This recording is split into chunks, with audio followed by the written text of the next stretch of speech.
There was something off about the new house on Elm Street. I had only moved in a week ago, but every night felt heavier, as if the house itself was pushing me down in my bed, suffocating me slowly as I slept.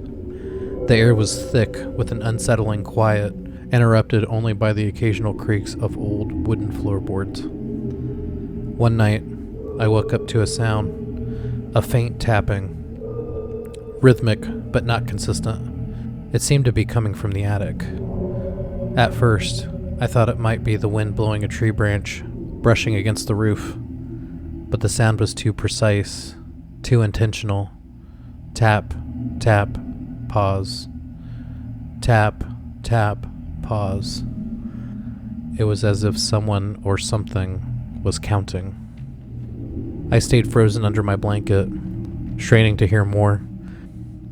The tapping continued for what felt like hours before it abruptly stopped. The silence that followed was almost worse. I tried to convince myself it was just the old house settling. Houses make noises, don't they? The next day, I mentioned it to my neighbor, Mrs. Cartwright. She was an older woman who had lived on Elm Street for decades. The expression on her face darkened when I told her about the sound, and that it was coming from the attic. "You shouldn't go poking around in that attic," she said firmly. "Some doors are better left closed." That only made me more curious. That night, when the tapping returned, I decided I had to see for myself.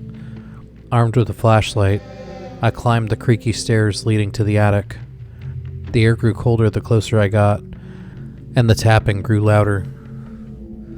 When I pushed open the attic door, the smell hit me first. Something sour and old, like rotting wood. My flashlight beam swept across dusty furniture and forgotten boxes until it landed on a figure in the corner. At first I thought it was a mannequin, the way it stood so still. But then it moved, turning its head slowly towards me. Its eyes were sunken, and its skin was stretched too tightly over its face, like a mask that didn't quite fit.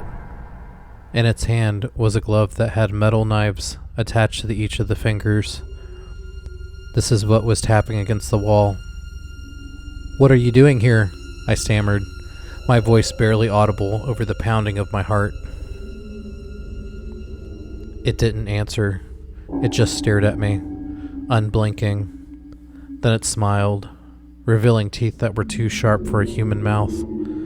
Upon closer inspection, his face looked burned. He had a dirty brown hat and a red and green sweater. I backed away slowly, my flashlight shaking in my hand. The figure began to step forward, the tapping replaced by a screeching sound, like metal contacting metal, in a sick way. I stumbled out of the attic, slamming the door behind me. I ran out of the house, got in the car, and ran. I found a diner that was still open, and I got a seat. The green neon lights were visible from my seat, illuminating the parking lot. There were a few other tables with people eating as well. I suddenly felt a lot safer. "What'll it be, hun?" the waitress said. "I'll take a coffee, please." I still felt a sense of creepy, but everything seemed fine so far. Even though I was drinking coffee, though, I was feeling tired. I suddenly woke up in the diner, but it was abandoned. The bright green light was now dark red outside. All the lights were off in the restaurant, and it looked like it had been abandoned for years. What happened? I looked around the condemned restaurant, and I saw him. The figure I had seen in the attic was now blocking the front door, tapping his finger knives on a table. Out of nowhere, he ran full speed at me. I was scared, and I slipped. I fell backwards and hit the back of my head on the table. I woke up in my car, parked on the side of the road. I guess I had never actually been to the diner at all. It was all just a dream, I think. I was having trouble figuring out what was real and what was a dream. Did I really see someone when I went up to the attic? I didn't want to take a chance. I called the moving company and packed my things. I didn't care how much it would cost. I needed to leave. I packed everything up really quick. As I was loading the last of my boxes onto the truck, though, I glanced back at the house. The attic window was open, and the burned man stood there, watching me. He raised a glove with 4 blades attached, waving slowly, that eerie smile on his face. I didn't stay to see what he would do next. As the moving truck pulled away, I felt a heavy weight lift from my chest, but deep down, I knew I would never forget that smile, or the sound of tapping and scraping.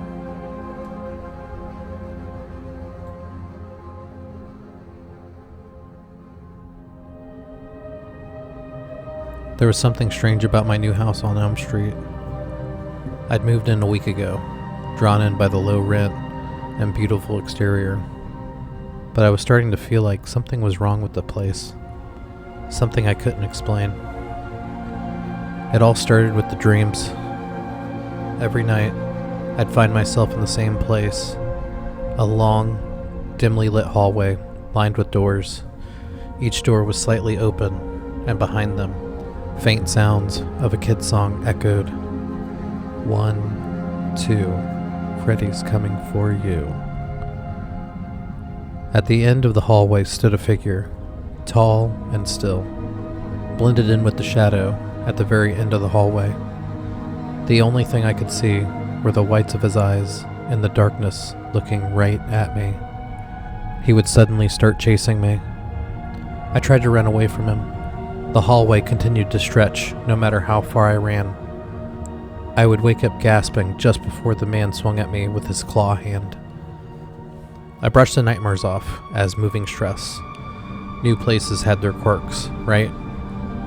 But when I mentioned the dreams to my neighbor, her face turned pale. "You're staying in that house?" she asked, her voice dropping to a whisper. "What's wrong with it?" I asked, forcing a laugh. She hesitated, then said, "It's nothing. Just old rumors." She wouldn't meet my eyes after that, like she knew something that I should know, and she wasn't telling me. That night, I tried to stay awake. Coffee, TV, and pacing the creaky hardwood floor. Anything to avoid the hallway. But sleep always found me. The hallway was darker this time. The whispers were louder, more insistent. The figure was faster this time. I really felt like he was trying to kill me, and I felt like I could have actually died. I woke up covered in sweat. The clock read 3:15, but I wasn't alone. There was a sound, a faint scratching sound. It was coming from inside the house. I grabbed my phone and crept into the hallway. The metal scraping sound grew louder, which led me to the basement door. I'd barely touched the handle when the scratching stopped suddenly. Silence swallowed the house. My heart was beating so hard as I slowly opened the door. The basement stairs disappeared into darkness, but at the bottom, I saw it, a faint glow, like a flickering candlelight. I walked down the stairs very cautiously. My breathing was shallow, every instinct screaming at me to turn back. At the bottom of the stairs, I froze.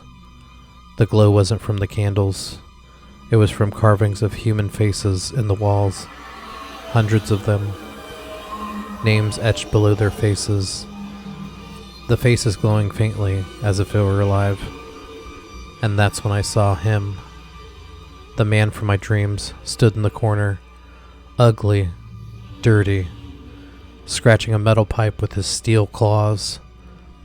His shadow stretching unnaturally across the room. His head tilted when he looked at me. "Why are you here?" It asked. I couldn't answer. My legs were locked into place. My body was trembling like I was out in the cold. "You don't belong here. It said. Don't come back or you will pay." I turned and bolted up the stairs, slamming the door behind me. I didn't stop until I was outside, my feet pounding the pavement as I ran down Elm Street, away from that house. The next day, I woke up in my last apartment like I had never moved. Had I dreamt the entire thing? I remembered the address. I had to see for myself, and drove to the house. When I got to the house, the lot was empty, overgrown with weeds, as if no one had lived there for years. I still dream about the hallway sometimes. The man is always there, waiting, and I hear the whispers of my name from the open doors. I found out that man was Fred Krueger, a child killer in Springwood. He had killed all the family of people related to his horrible death, but after his death, it was worse. From eyewitness accounts, he stalked people in their dreams. However, he did not have the power to take my soul because I was not from Springwood and had nothing to do with anything there. Neither did my family. Lucky me, I guess.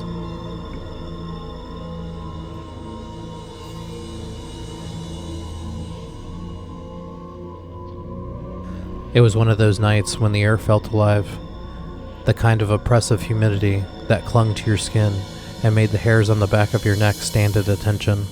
I had just clocked out from the graveyard shift at the Springwood gas station, a job I hated but couldn't afford to quit.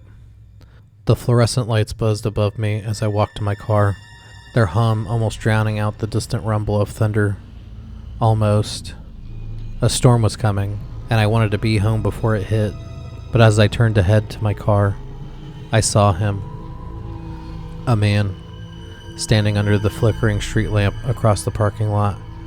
He wasn't moving, just standing there, too still. He was wearing a fedora, the brim shadowing his face, and a tattered red and green sweater that clung to him like a second skin. Something about him felt wrong, but I wasn't interested in sticking around to find out what that was. I hurried to my car, throwing nervous glances over my shoulder. He was still there, but now it felt like he was watching me. The storm clouds rolled in faster than I expected, the first drops of rain splattering my windshield as I turned the key. I wouldn't feel safe until I was at least halfway down the street. I started driving, and that's when the radio cut out. I tried to mess with the settings, but all I got was static. Then, through the crackling, came a sound that chilled me to the bone. Laughter, low and deep. All it said was, "Gonna get you." I looked in the rearview mirror and was out of sight of the gas station. I told myself it was just my imagination. I was tired and jumpy from the creepy guy outside the gas station. That was all. I took a deep breath, shaking it off, and kept driving. But then the streetlights started going out, one by one, as if something was following me, knocking the lights out as it passed. I tried to convince myself it was just a coincidence. A power outage, maybe.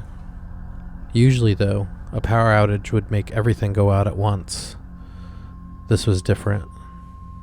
Then, the storm came. The rain picked up, sheets of water slamming against my windshield. I could barely see a foot in front of me, but I didn't dare stop. Something primal inside me screamed to keep going. And that's when I saw it, or rather, him, again. He was standing in the middle of the road, hat tilted, head cocked, as if he was daring me to keep coming towards him. I slammed on the brakes, my car skidding on the wet asphalt. When I came to a stop, he was gone. Just gone. I gripped my wheel, trying to catch my breath. Then, tap, tap, tap on the driver's side window nearly made me jump out of my skin.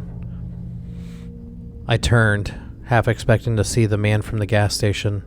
Instead, the window was fogged, and there was nothing there but the rain streaking down the glass. Then the tapping came again, this time on the passenger side. I didn't want to look, Every instinct screamed at me just to drive, but I couldn't help it. My head turned, slow and reluctant, and there he was, sitting in the passenger seat, his face still hidden beneath the brim of his hat. But his smile, oh God, that smile, too wide, too sharp, and filled with a joyful hate. Nice night for a drive, he said, his voice a gravelly mockery of normalcy. I didn't wait for him to say more. I instinctively hit the gas, taking my eyes off of him, swerving wildly as if I was going to throw him out of the passenger door. I was having a hard time keeping control of the car because of the slick roads. When I glanced back, though, the passenger seat was empty again. But I didn't dare stop. I just kept driving, faster and faster, until I finally saw the flicker of my apartment building's neon sign in the distance. I practically threw myself out of the car, not even bothering to lock the doors. I just wanted to be inside, safe and away from whatever was out there. But as I reached my door, I froze. There, carved deep in the wood, there were 3 words that hadn't been there before. Sweet dreams, Freddy. I didn't sleep that night. I don't sleep much at all anymore, because every time I close my eyes, he's waiting, and no matter how far I run, I know he'll find me. They say nightmares can't hurt you, but I'm not sure anymore.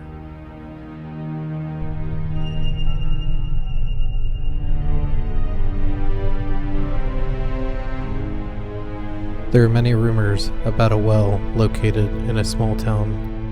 One of the rumors was that a man had thrown a coin inside of it and listened to see how far the coin went down. Legend says he never heard the coin land. Allegedly, others have tried it and reported the same thing. Some other people think it could be a gateway to another world, a portal to something not meant for human eyes. Out of all the urban legends about this well, though, the most chilling story was that if you leaned in too close and stared into the abyss too hard, something would stare back at you. For years, the well remained undisturbed. But like all forgotten things, curiosity eventually found its way back. One night, a group of local teenagers, drunk on adrenaline and cheap liquor, decided to put that legend to the test. They had spent the evening daring each other to complete reckless stunts, and when the conversation shifted to the well, they knew there was only way to prove their bravery. With flashlights flickering in the cold night air, they stumbled through the trees, laughter masking the slight hesitation each one felt deep down. When they reached the clearing, the well stood before them, half buried under vines and moss, a relic of something ancient. Its circular stone structure was cracked, aged by time, but the opening remained ominous, blacker than the night itself. One of them, a boy named Kyle, smirked and stepped forward. Let's settle this once and for all. He picked up a small stone, held it over the darkness, and let it drop. The group listened. Seconds passed, then more, but no sound ever came. The silence stretched unnaturally, a suffocating feeling. They laughed nervously, but their unease grew when the group didn't hear anything. They then challenged Kyle to look inside, to stare into the abyss. Kyle leaned over, his face inches from the void. A sharp gasp escaped his lips. He jerked back violently, stumbling onto the damp ground. His eyes were wide, wild, his breathing ragged. "Something's down there," he whispered, voice barely audible. "I swear it was looking at me." All the boys scoffed at his reaction, but before they could pull him to his feet, a low sound rumbled from the well. It was faint at first, almost like a distant breath. Then it became a whisper. Then it became several voices speaking at once, indistinguishable from each other, yet insidious altogether. Then the whisper turned into a growl. Something moved in the darkness, Not the wind, not an animal, something else. The flashlight beams waved as the group stepped back in terror. A shadow, darker than the bottom of the lowest parts of the well, began to rise from the well itself. It had no form, no shape, just an all-consuming blackness that pulsed with hate. Kyle screamed. He scrambled backwards, but it was too late. The darkness stretched out, tendrils coiling around his ankles. Before anyone could react, he was yanked forward. He clawed at the dirt, his nails digging into the earth as he shrieked. The others lunged, grabbing his arms, pulling with every ounce of strength that they had. But the well was stronger. With a final scream, Kyle was pulled into the abyss. His scream echoed for only a moment before being swallowed by the eternal silence of the well. The others ran. They didn't stop until they reached town. Breathless, shaking, unwilling to look back. They told the police, but no one believed them. The town has remained silent about it, but the legend has continued, being whispered about behind closed doors, passed down to those who would listen. But one thing was certain, no one ever went looking for that well again.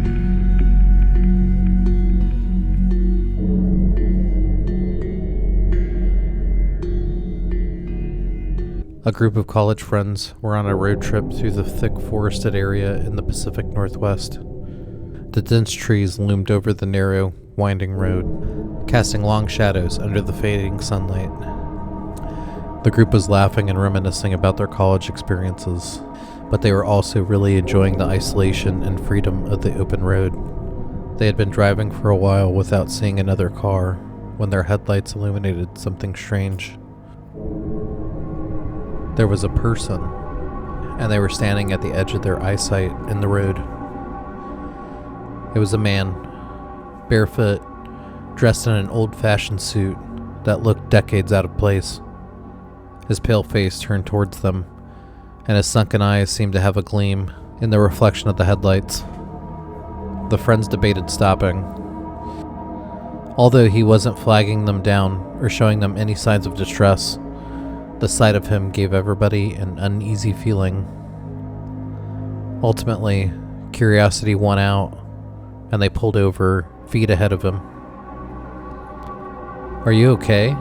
one of them called out to him through the window. The man stepped forward slowly, his movements slightly stiff and mechanical. When he spoke, his voice was hollow, almost echoing. "I need a ride," he said. Every instinct screamed at them to drive away, but leaving him here alone just felt wrong. After a tense pause, they opened the back door to let him in. The man didn't offer much conversation, just vague mentions of needing to get back and where something had ended. He clutched a small book in his hands, refusing to let it go. As they drove on, the mood in the car shifted. The air grew heavier, and a sense of dread seeped into the group. The man sat silently, staring straight ahead, his presence unsettling, yet impossible to ignore. One of the friends, a guy named Jake, tried to lighten the mood. "So, where are you headed?" he asked with a forced cheerfulness. The man turned his head slowly, his eyes locking onto Jake's. "Back where it ended," he said, his voice chillingly calm. The friends exchanged nervous glances, but said nothing to each other. The forest felt darker, even though it was still 7 p.m. The road was becoming more winding, and the man's presence became increasingly oppressive in their minds. Suddenly, the GPS they had been following closed out by itself. They tried to reopen it, but it wouldn't work. It just kept closing out. They were now driving blind through the dense woods. After what felt like an eternity, they approached a clearing. In the middle of these dark, desolate woods stood a church. The man spoke for the first time in miles. "This is the place," he said, his tone filled with finality. Without waiting for a response, he opened the car door and stepped out. The friends watched as he walked towards the church, his figure disappearing into the shadows of the structure. "Should we follow him?" one of them asked. But the group collectively decided against it. Most of them wanted to leave and put as much distance between themselves and that place as possible. They couldn't just leave him though, so they all got out to find him. The area around the church was eerily silent. They could not even hear the sound of animals, crickets, or anything. They all went towards the church and went in. The church looked like it had been abandoned for some time. Everything was still there, but it was covered in dust and spiderwebs.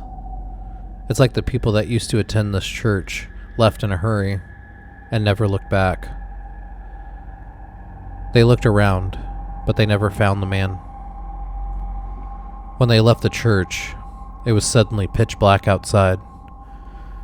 They had only been in there for a few minutes, but now the moon was high in the sky. They all walked in haste to get to the car to get out of there.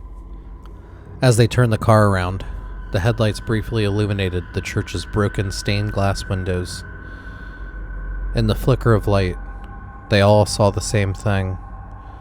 A crowd of pale faces pressed against the glass, watching them intently. Terrified, they sped away, not stopping until they reached the next town. They told the story to the locals, only to be met with grim expressions. "That church burned down 50 years ago," one old man explained. "It was full of people at the time. No one made it out alive. They say the spirits linger, and every now and then, there are stories that someone finds a hitchhiker that says they're going back to where it ended."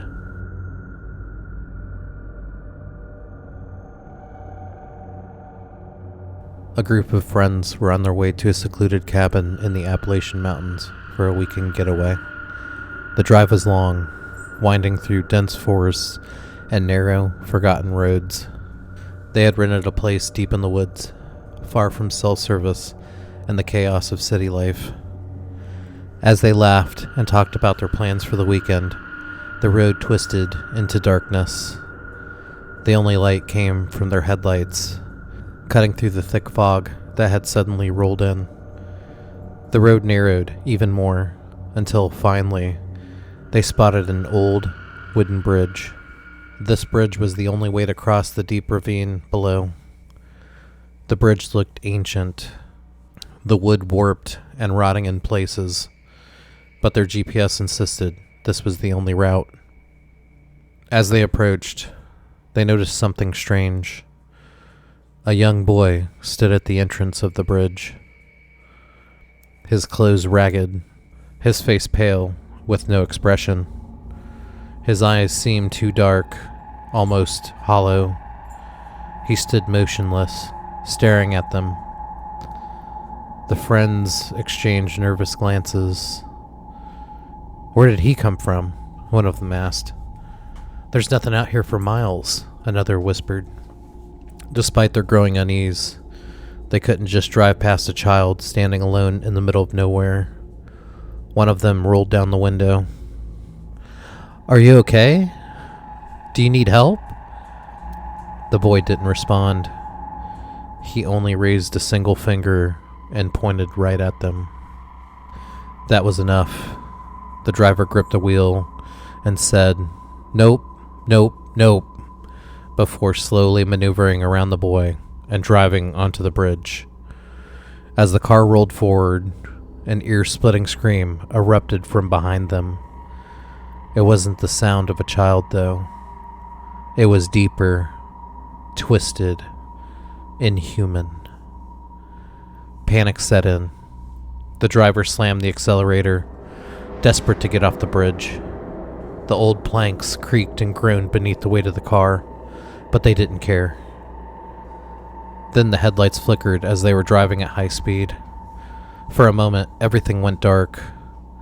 When the lights came back on, the boy was standing directly in front of the car. The driver swerved violently, barely avoiding him, and the car skidded on the solid ground as the tires gripped on the other side of the bridge. No one dared to look back. They finally reached the cabin in complete silence. No one spoke of what they had seen. No one wanted to. But in the back of their minds, they all knew something was terribly wrong. That night, sleep did not come easily. The wind howled through the trees, and the wooden walls of the cabin creaked as though they were breathing. Then, at exactly 3:07 a.m., a single knock echoed through the cabin. No one moved. Another knock. Then, a child's voice. "You shouldn't have crossed. You shouldn't have crossed the bridge." The door flung open, even though no one had touched it. The night swallowed the cabin in darkness, and the screams of the friends joined the whispers of the forest. The next day, the owner of the cabin went by to say hi to the group of friends who had rented the cabin. When they approached the property, they noticed that the front door was open. They walked in and looked around, looking for their customers, but they noticed the cabin was empty.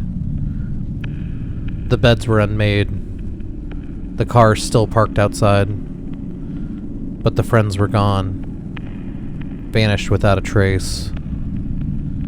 Days later, a local hiker passed by the old wooden bridge and saw something strange. 5 new carvings had appeared in the bridge's wooden planks. Each one had a name. It was the name of all of the friends who had rented the cabin. And at the edge of the bridge, a boy stood, waiting for the next travelers to cross.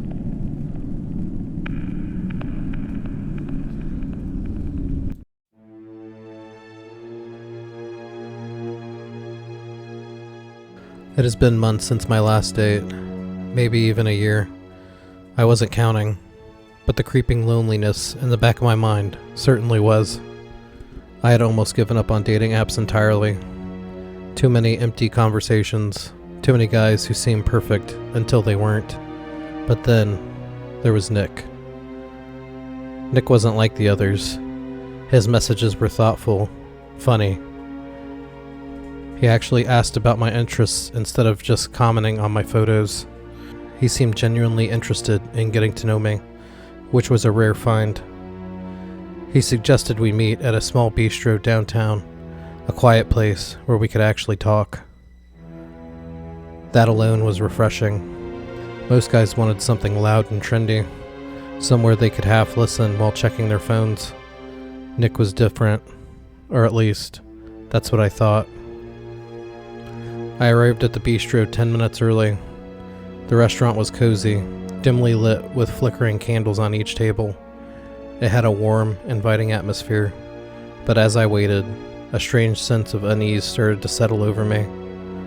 Nick wasn't there yet, which wasn't a big deal, until I realized something. The waiter approached me. "Are you waiting for someone?" "Yes," I smiled. "A guy named Nick." The waiter's face twitched for just a second, something subtle, but noticeable. "Are you sure about that?" he said. I blinked. Yeah, why?" He hesitated, then shook his head. "Never mind. Can I get you something to drink while you wait?" I ordered a glass of wine, trying to ignore the weird interaction. Maybe this waiter was just trying to survive a long shift. 10 more minutes passed. I checked my phone. No messages. 15 minutes. I texted Nick. "Are you almost here?" No response. I debated leaving. I had been stood up before. It wasn't the end of the world, but something nagged at me. Nick didn't seem like the kind of guy to ghost someone. Another 5 minutes passed, and I was just about to give up when my phone lit up. A message. "Hey, it's Nick. I'm outside. Come meet me." Relieved, I sighed, grabbed my purse, and stepped out. The sidewalk was mostly empty, the streetlights casting long, eerie shadows. I scanned the area, looking for Nick, but there was no one there. "Where are you?" I texted. No response. I glanced around, suddenly aware of how quiet the streets had become. The bistro's warm glow felt miles away now. I checked my messages again. Nothing. Then, another text came through. "Turn around." I felt my breath hitch as I slowly turned, but there was no one there. The street was empty. The only thing behind me was an old alley, dark and narrow, leading into the unknown. A chill ran down my spine. I turned back towards the restaurant, only to find the waiter standing at the door, watching me. His face was unreadable. "Are you okay?" he called. I hesitated. Something about his tone told me that he already knew the answer. "I don't know," I admitted. I think my date just ghosted me." The waiter exhaled sharply and nodded. "Come back inside." I didn't argue. As soon as I stepped in, he locked the door behind me. I frowned. "Why are you—" "He never existed," the waiter interrupted. His voice was quiet but firm. "Nick, he's not real. And whoever's texting you, they've done it before." My stomach dropped. I pulled out my phone, my fingers trembling as I scrolled back through my messages. I clicked on Nick's profile. It was gone, like he had never been there in the first place. The final message appeared on my screen. "You were smart to go inside." And then, just like that, the number vanished from my phone. The waiter gave me a knowing look. "You're not the first girl to show up here for a date that never existed." I slept that night with the lights on. I deleted every dating app off my phone. And I never met anyone from a dating app again.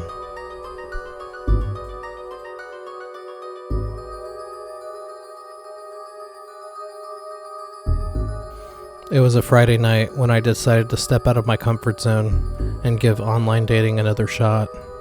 After a few underwhelming conversations, I matched with someone named Ryan. His messages were witty, his pictures charming. He wasn't just good looking. He had a certain pull, the kind that made you want to lean in to hear more. We agreed to meet at a small cafe downtown. It was the kind of place that smelled of roasted coffee beans and faint desperation. When I arrived, I spotted him immediately. He looked just like his photos, only more intense. His eyes locked onto mine even before I reached the table. "Hey," he said, standing up. "You look even better in person." I smiled politely, but something about the way he said that sent a weird tingle down my spine. His voice was smooth, practiced, like he'd said the same thing to 100 women before me. We ordered drinks, made small talk. At first, everything seemed fine, but as the conversation progressed, I started to notice little things. The way he leaned in too close, how his fingers drummed against the table in impatient rhythm, and the way he barely blinked when I spoke, like he was memorizing every word. Then it came to personal questions. "So, you live alone?" he asked, his lips curving into something that was supposed to be a smile, but felt like a trap. I hesitated. "I have a roommate," I lied. His smile didn't waver. Ah, roommates. Annoying, aren't they? I laughed awkwardly, trying to steer the conversation elsewhere. But the questions kept coming. About my daily routine, where I like to go, and if I had any family in town. My gut twisted. It wasn't curiosity. It was data collection. I glanced at my phone, pretending I had somewhere to be. I should probably get going, I said, forcing a yawn. Ryan's expression darkened for just a second, but then the charm was back. That too wide smile plastered across his face. Of course, but let me walk you to your car. I'm good, I said, quickly, standing up. His hand shot out, gripping my wrist just tight enough to make my pulse spike. Come on, he murmured. What kind of guy would I be if I let a lady like you walk alone at night? I yanked my arm back. I said, I'm good. His smile cracked, just for a moment, but then I saw it, the mask slipping, and what lay beneath was something cold, something empty. I turned on my heel and walked out, heart hammering. I didn't look back. I didn't stop until I reached my car and locked the doors. As I sat there catching my breath, my phone vibrated. A text from Ryan. You're home now, right? My stomach lurched. I never told him I was going straight home. Another message. I think you left something behind. Should I bring it over? I never took anything out of my bag the whole night. I hit the gas, trying to make it to my house before maybe this creep did. When I got home, I checked every lock twice, peered out the window. Nothing. Just an empty street. But sleep wouldn't come. I kept seeing his eyes. That too perfect smile. My phone sat on my nightstand, silent now. No more messages. Then, knock knock. The sound echoed through my apartment. I froze. My breath caught in my throat. Slowly, I crept to the peephole. My stomach twisted into 1,000 knots. The hallway was empty. When I opened the door, no one was there. But taped to my door was a note. I know you're home, and I'll see you again. That was the last time I ever tried online dating. Because some dates never really end when the other person is a creep.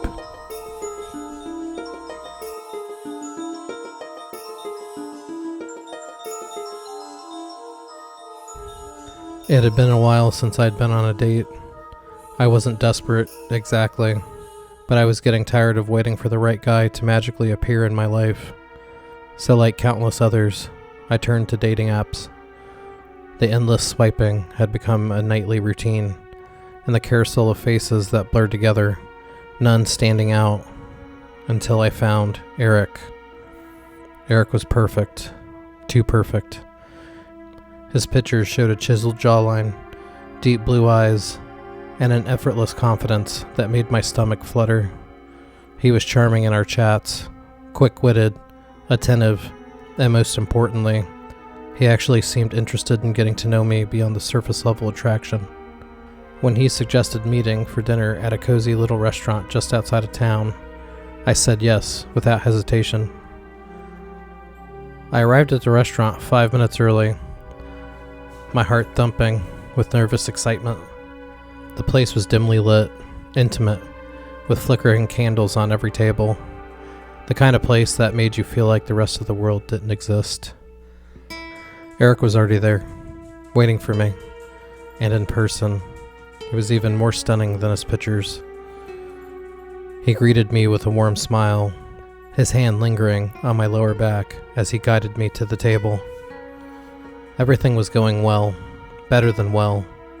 He was intelligent, funny, and knew exactly how to keep a conversation flowing. But as we talked, something started to feel off. Subtle things at first. He never blinked enough. His smile seemed too calculated, too perfect. And there was the way he kept steering the conversation towards personal details. Where I lived, what time I usually got home, if I lived alone. I brushed it off, telling myself I was being paranoid. Maybe I'd even been watching too many true crime documentaries. I excused myself to go to the bathroom, and when I got back, our drinks were sitting on the table. We did a cheers, and I drank my drink. I noticed that he was barely sipping on his, though. Instead of drinking it, he was watching me sip mine with eerie intensity. A slow unease crept into my stomach. My hands felt clammy, and my head felt heavy. Too heavy. I set my glass down, suddenly aware of how fast my pulse was beating. I think I should get some air, I said, pushing back from the table. Eric's hand shot out, firm but gentle, grabbing my hand. "Are you okay?" His voice was calm and soothing, but his eyes were studying me, observing. I yanked my hand away and stood. The room swayed. The candlelight blurred into streaks. Something was wrong. I stumbled towards the exit, forcing myself to walk as steadily as I could. My vision was tunneling, but I kept going. I kept pushing through the nausea and the confusion. My car. I had to get to my car. I felt him behind me, not touching me, but close, too close. I reached into my purse for my keys, but my fingers felt numb, useless. I fumbled, dropping them onto the pavement. As I crouched to grab them, I felt his breath on the back of my neck. Then everything went black. I woke up to darkness, but the suffocating, absolute kind. The kind that made you realize that you aren't where you're supposed to be. Panic surged through me as I tried to move, my arms restrained, my legs tied. Something was wrapping around my mouth, muffling my screams. Footsteps. Then his voice, calm, patient. "I was hoping you'd be different," Eric sighed. "You almost made it out, but don't worry, I like a challenge." A light flickered on, blinding me. I squinted, my heart pounding like a drum in my chest. I was in a small, windowless room, a basement maybe. Tools lined the walls, neatly arranged, polished. Eric crouched beside me, tracing a finger along my jaw. "I'm so glad you swiped right," I screamed, but the wall swallowed the sound whole.